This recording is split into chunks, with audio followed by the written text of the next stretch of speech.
Well done, JD. Right, well done indeed. You have really outdone yourself this time, okay? First time, you forgot to press record on the audio. Second time, you forgot to press record on the camera. So we're doing this take 3 now, okay? Right. So welcome right to my channel. My name is JD from Studio 2105. You're watching a brand new episode of Weekly Update Wednesdays. This week's video is going to be touching on a topic which I've kind of skirted, I've kind of bypassed, for the almost 2 years that, more than 2 years that I've had this channel, and that is on the subject of gain staging.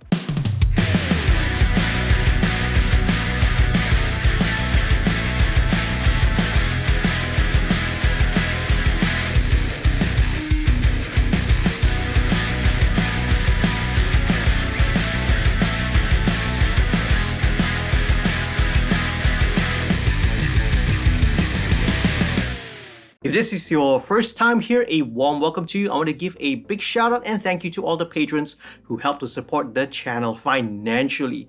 Do sign up for the email list. If you're not yet a subscriber, please do click on the subscribe button. Don't forget to click on the notification bell as well so that you will be updated every time I put out a brand new video. If you want to become a patron, head on down to the website www.patreon.com/studio2105. I'm recording vocals on top of a stereo 2-track file which is already, quote, mastered, unquote. What is a good level to bring it down to? Some people say from -10 to -12 dBFS, others say -12 to -18 dBFS, dBFS, RMS, peak, etc. I'm confused. Okay, alright, looks like I finally had to make my own video on the subject of gain staging. You know, there must be so many articles, blog posts, and YouTube videos that have been done on this topic that, I personally felt that it was pointless in putting out yet another explainer video out there for the world to see. But the questions keep coming in. I keep getting these questions, right? How loud I should set my music tracks? How loud should I mix at, right? What level should I record? So here we are. Now, simply put, gain staging or gain structure is the practice, of optimizing your audio signals as it passes through the entire signal chain, be it both in the analog domain or the digital domain. There are a few main benefits, to good gain staging. The first is to ensure a good signal to noise ratio. You want your audio levels, to be at a healthy level, higher than the noise floor, but not so high as to cause clipping or audible distortion. Secondly, good gain staging optimizes the level so that the signal coming out from one stage feeds into the next in a way that ensures the optimum sound quality. You are managing the levels in a deliberate manner, so instead of allowing whatever effect or processing or amplification randomly determine the results downstream. Thirdly, having all your tracks at an optimum and a consistent range of levels makes the job of metering and mixing easier. I did a video on the subject of setting initial mix levels. If you're interested to find out more, do check it out. So what is the optimum level? The answer is you decide. But to help you understand and make that decision, it's sort of impossible to avoid the history, to avoid talking about technical terms, and the audio engineering aspect of things. Yes, I know, boring. Well, forgive me, okay? I'll try to keep it short.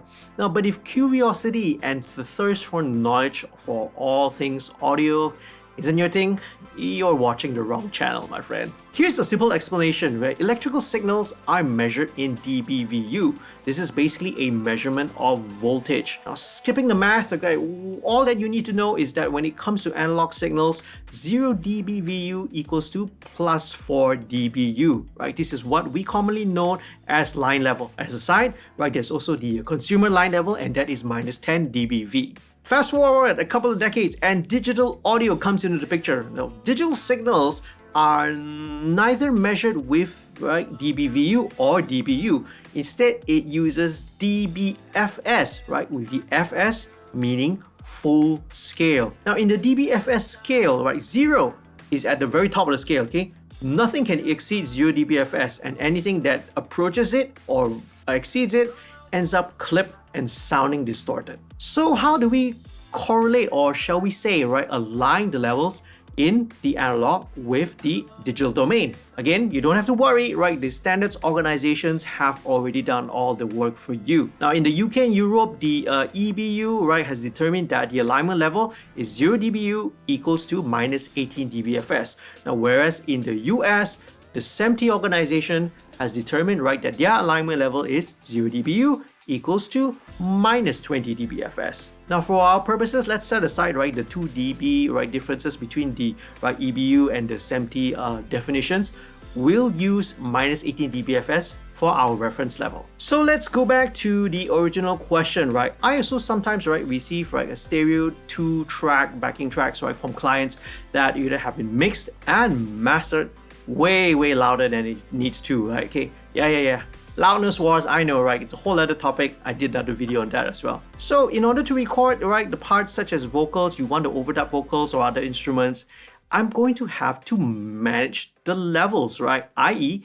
gain stage, so that, right, the new tracks are not going to be buried under this loud, right, mastered music track. So knowing the best practices, what I'm going to do is I will have to turn down the music level, right, the music track, so that it's going to average around minus 18 dBFS. Now bear in mind, music is a combination of complex waveforms, so there will be occasional peaks, obviously, right, and also RMS levels that are going to be higher than this minus 18 dBFS, okay, right? Depending on program material also, sometimes even songs that appear to measure identical, same on the meters, can sound totally different, right, in their perceived volume level.